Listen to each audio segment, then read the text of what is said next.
कहानी।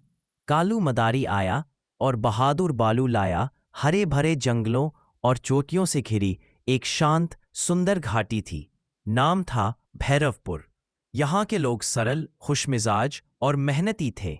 लेकिन उन्हीं के बीच एक दिन अचानक एक खबर फैली कि गांव के बाहर के गहरे जंगल में एक खूंखार डाकुओं का गिरोह रहने लगा है, जो अक्सर जंगल से सामान चुराकर भाग जाते हैं और कभी-कभी गांव वालों को डराकर उनसे जबरन अनाज और पैसे भी मांगते हैं।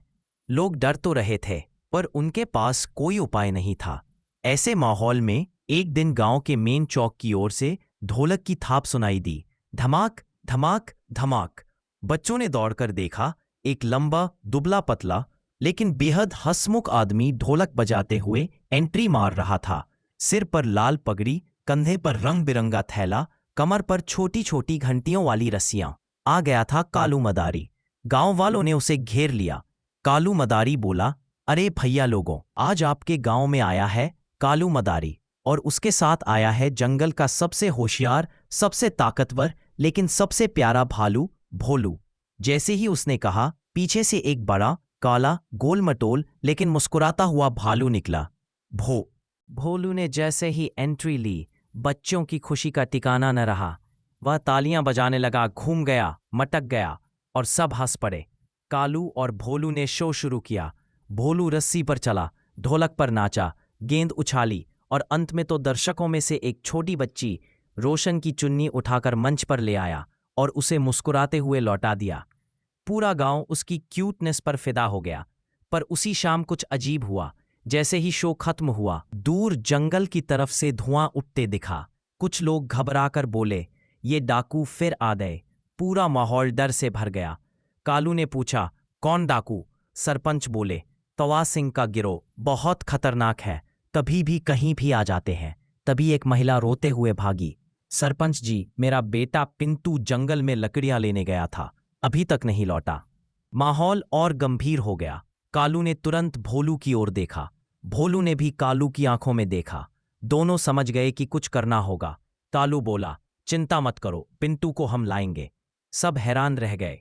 अरे मदारी हो तुम, डाकुओं से कौन भिड़ता है? लेकिन कालू मुस्कुराया, साहब, मैं भले मदारी हूं, पर भोलू सिर्फ नाचना ही नहीं जानता, वो साहस भी जानता है। भोलू ने जोर से दहाड़ लगाई, जैसे कह रहा हो, मैं तैयार हूं।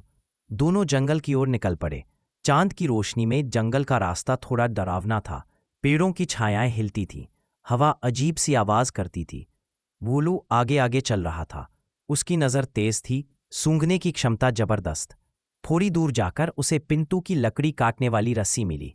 कालू बोला, लगता है सही दिशा में है। लेकिन तभी झाड़ियों में सरसराहट हुई। गर्रर, जंगली भेड़ियों का झुंड।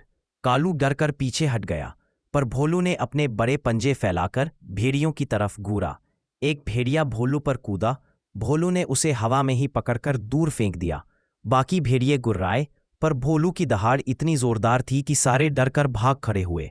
कालू बोला, शाबाश मेरे हीरो, थोड़ा आगे बढ़े। रास्ता और घना होता गया। अचानक भोलू रुक गया। उसने जमीन सूंघी, फिर दाईं ओर इशारा किया। कालू ने देखा, सूखे पत्तों के बीच छोटे पैर के निशान। ये पिंटू के होंगे। दोनों तेजी से आगे बढ़े। थोड़ी दूरी पर एक पुराना, टूटा हुआ मंदिर था।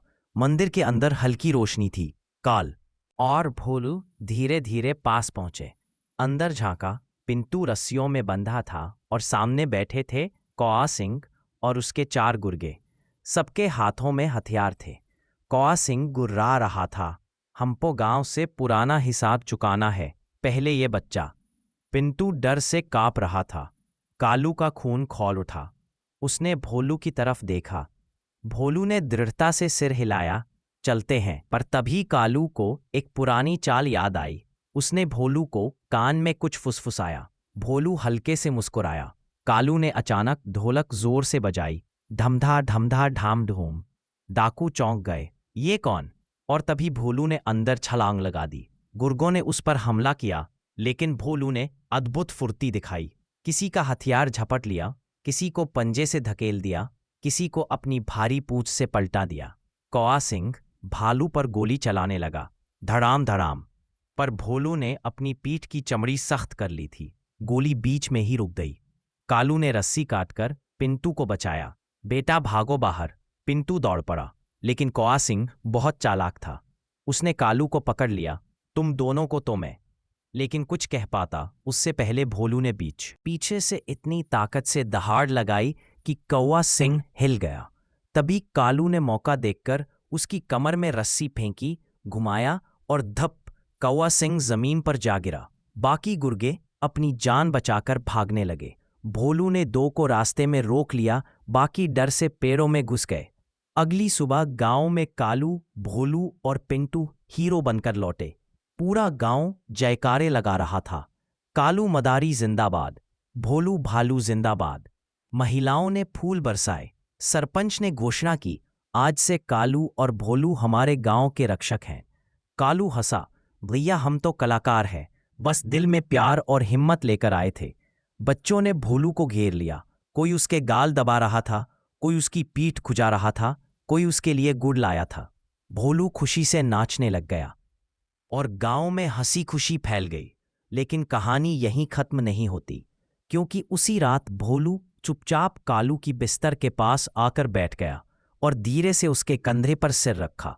कालू समझ गया, तुम कह रहे हो कि हम आगे भी मदद करेंगे, है ना? भोलू ने आंखें झपकाईं और यहीं से शुरू हुई उनकी नई पहचान, कालू मदारी और उसका शेरदिल भालू, जो जहां भी जाते लोगों की मदद करते, दुश्मनों को सबक सिखाते और बच्चों के चेहरों पर मुस्कान लाते। गांव वालों ने बार बार उनसे रुकने की विनती की, पर कालू ने कहा, हमारी राह लंबी है और किसी को कहीं फिर हमारी जरूरत पड़ेगी। अगले दिन सुबह दोनों अपने ढोलक और घंटियों के साथ आगे की यात्रा पर निकल पड़े। बच्चे दूर तक हाथ हिलाते रहे, भोलू भी पीछे मुड़ मुड़ कर प्यार से मुस्कुराता रहा। और इस तरह कालू मदारी और भोलू की बहादुरी की कहानी पूरे इलाके में फैल गई। लोग कहते थे, जहां ढोलक की आवाज आए समझ जाना कालू मदारी आया और साथ आया उसका बहादुर भालू।